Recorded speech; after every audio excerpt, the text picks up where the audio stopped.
Continuing our this topic animal physiology. Yesterday we have already seen the structure of stomach, and now today we are going to see the structure of duodenum. Rather, we may see the structure of small intestines, because after the stomach in our digestive system, the very immediate part it is the small intestines which start from which start from our stomach, and the first part of small intestines is duodenum, and then when we descend, when we move towards downwards, then there is the middle part of intestines which is known as jejunum, and ultimately there is a last part of small intestines which is ileum. So our today's topic is structure of small intestines, which is an important part of our digestive system, and this class is for 11th zoology.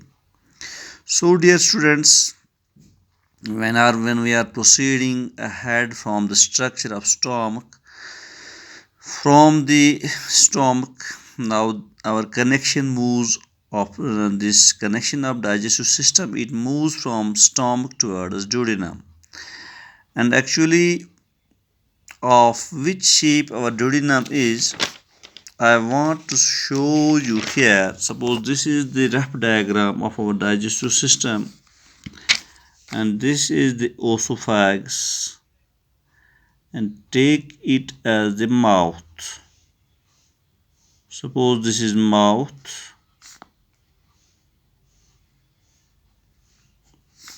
and this one is esophagus. I have already told you about the structure of mouth, structure of teeth, structure of tongue, and I have already told you regarding this tube-like structure which is made of cartilaginous rings, esophagus, which help in the peristaltic movement, which help in pushing down the bowels towards the stomach, and this stomach is a bag-like structure. Here this was the fundus, and here the part was cardia, and then it was main body, and then it was pyloric part. And now this from pyloric part, our this digestive system moved towards this U-shaped structure. This is actually the starting part of our small intestines, and this U-shaped structure which enhances from this pyloric part of our stomach, it is known as duodenum.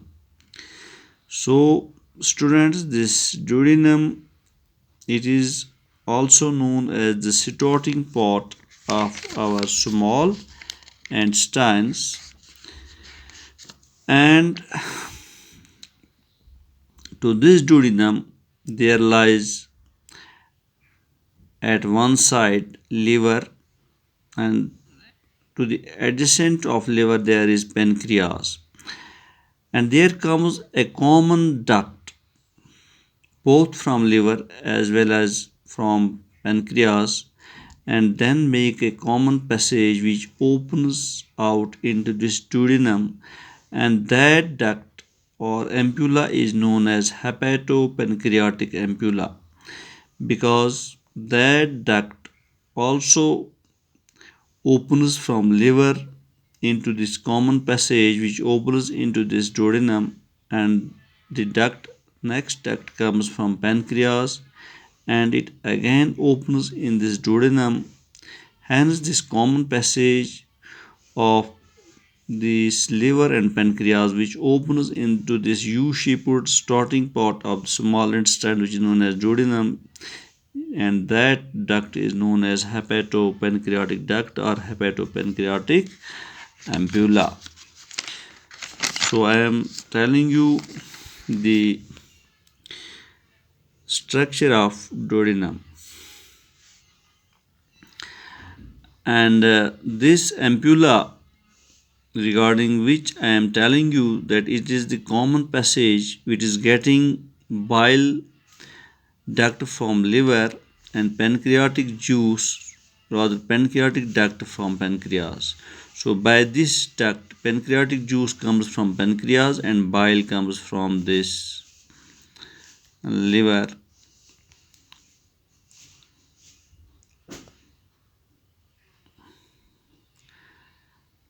And this duodenum, it is the main part where the absorption of iron take place. So students, when we take iron, whether we are taking spinach, because it is the vegetable which remains always filled with the iron, or rather we are taking this iron in capsule form or in injection form, this syrup form, whole this iron is being absorbed at this duodenum structure, at this duodenum part. And now moving on, we are seeing the next part. The next part of our small intestines is jejunum. So what is jejunum? The starting U-shaped part of our small intestines, that is duodenum, and now the middle part of our small intestines, that is jejunum. And this jejunum is 4 centimeters thick, means, sorry, not thick, but this is 4 centimeters in diameter. Jejunum is 4 centimeters in diameter. So the line which goes from one boundary to another boundary is known as a diameter through this center. And this is thick walled. Its wall is thick. And it is the middle part of our small intestines and is about 2.5 meters long. So jejunum is the middle part of our intestines. It is about 2.5 meters long and its diameter is 4 centimeters, and this jejunum is thick walled. That is, this part, this middle part of our small intestines is thick walled. And now the last part of our small intestines is ileum. And the diameter of this last part of our small intestine is known as ileum is 3.5 centimeters, and this ileum is the longest part of small intestines.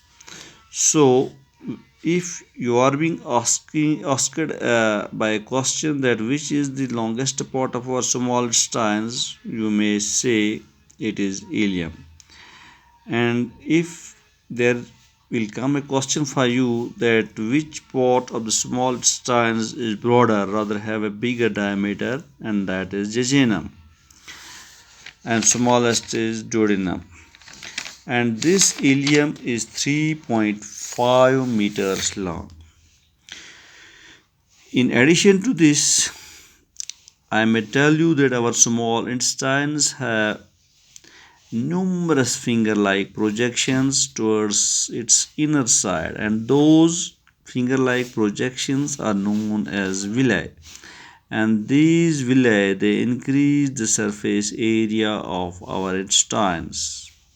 So the inner side of our small intestines, it contains a tremendous number of small finger-like projections which are known as villi, and these villi, they increase the surface area of our intestines, and it is these villi which make the absorption of our digested food inside our small intestines.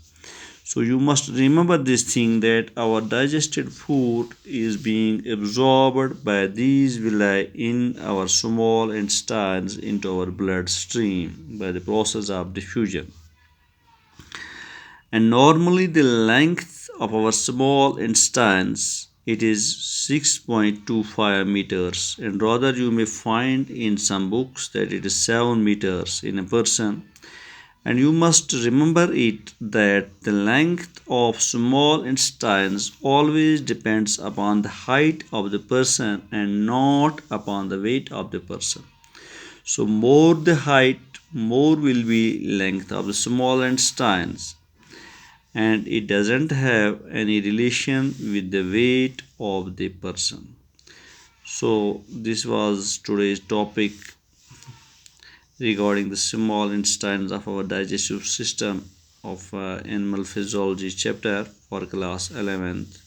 And here we observed, we studied duodenum, we studied jejunum, we studied ileum, and a little bit more about our small intestines regarding the structure of small intestines, and hope you might have enjoyed this topic. And for any query or question, you may ring me or message me on my given number. Thank you. Have a good day.